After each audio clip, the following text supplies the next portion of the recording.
Hey there, Cell here, and welcome to the roundup of Halloween Comeback, the Halloween event for 2016. Firstly, I'd like to get out of the way how much I actually love the event map for this event. As somebody who grew up playing Ghosts and Ghouls and Castlevania, it was pretty nostalgic for what it was representing. How you would start from the graveyard and fight your way through 8 stages until you get to the castle to fight the final baddie. The event this time featured 3 different currencies, bronze, silver, and gold coins. These coins in turn were used to buy items from the event shop. Some of these items were special one-time use hero items that would boost your party's efficiency in battle, from the sword, spear, bow, mantle, and shield. The event this time featured a system very similar to that of the Garden of Sinners, where we would use the special CEs to boost the spawn rate of certain mobs so that we can get more drops. And in turn, we have 3 different CEs for this event. The first of which is Matahari's Tavern. This is a tricolor proficiency boost along with a critical damage up. Albeit this card is a bit weak, it is a general purpose CE and can be used on pretty much anyone. Our second CE is Wizard and Priest. This CE boosts Noble Phantasm damage and the amount of healing that the wielder receives. It's best used on somebody who has self-sustain and a pretty decent Noble Phantasm to boot. Our final CE is Brave Hero Eli-chan's Quest. This CE boosts the efficiency of Buster type cards and boosts the damage of Noble Phantasm. It's best used on our favorite offensive base Buster servants. And of course, we have our free servant for the event, Elizabeth Bathory Brave. This is a Saber class servant with a Buster type Noble Phantasm that is a single target. She's actually a pretty good servant, although she's a bit gimmicky with her third skill. But all in all, she's good for some fun. The event itself was pretty grind heavy, but that just really amounted to how much work he wanted to put in. It also featured, after the storyline, the first time the Lightworks decided to put in restriction battles. These ranged from cutting us off from using certain genders, heights, affiliations, nationalities, and whatnot. All in all, I thought they were pretty simple for the most part, and I didn't have a hard time with any of them really. I've had a few close calls, but that's about it. Pretty much throughout most of the event, I was trying to figure out how to use the new Elizabeth, and I found that she is best used with a Noble Phantasm increased generation CE like Divine Banquet, so that you can get your charge faster, so that you can both use your Noble Phantasm and gain a benefit from her third skill. This event's combat music for the standard battles is one of the best I've ever heard for the game so far, being a remix of Elizabeth's theme. I often find myself just sitting there for the most part, listening to the song itself for a while before I actually made a move in the game.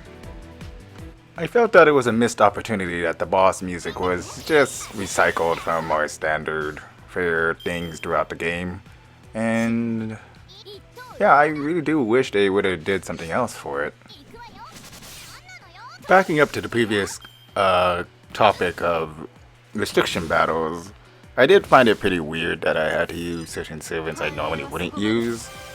Like, before this, I actually took Vlad, who I got last Halloween, finally up to his final ascension, and I also raised a whole bunch of servants I never thought I'd actually use. For the most part, it was awkward. It was definitely out of my comfort zone. And, well, it's something more I have to work on. Do I wish this event to be a bit more challenging than it was? Not really. I felt it was a continuation of an entry-level event for newer players to get something decent going, because, as we all know, a decent saber is really hard to come by. I do want to thank a lot of you for giving me suggestions on what servants to train. And for the most part, I'm still trying to figure out how to work them into my teams, although I don't like having to readjust certain things to make certain ones work. In which case, I'm pretty sure some of you might know who I'm talking about at that. And I guess I'd like to take this time to answer a few questions I actually didn't get to. Case in point, I believe it was Robo Nidai who asked me if there were any servants I would like to be introduced into other Fate projects. For the most part, I don't really think about those kind of things. It's kind of, I'll take what the project is when it comes out.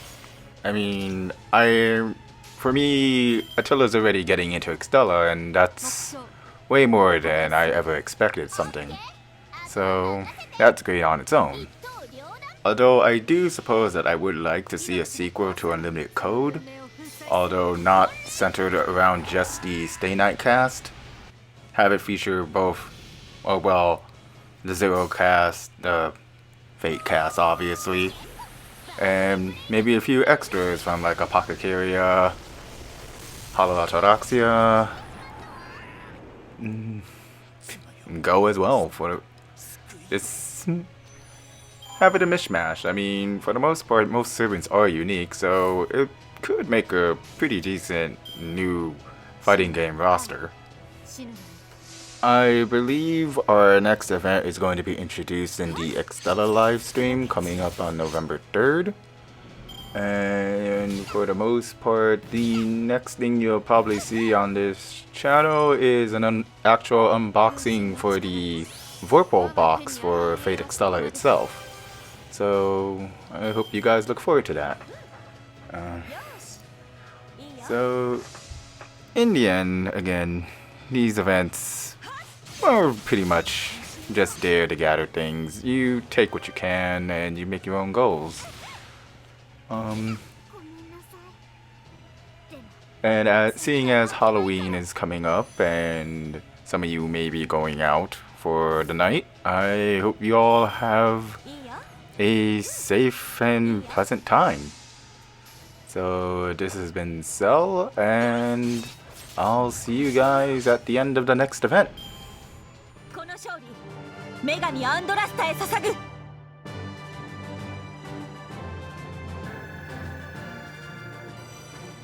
Holy crap, that took ages. Well, it looks like I'm finally finished bonding with Attila, so hopefully I can get something new, right?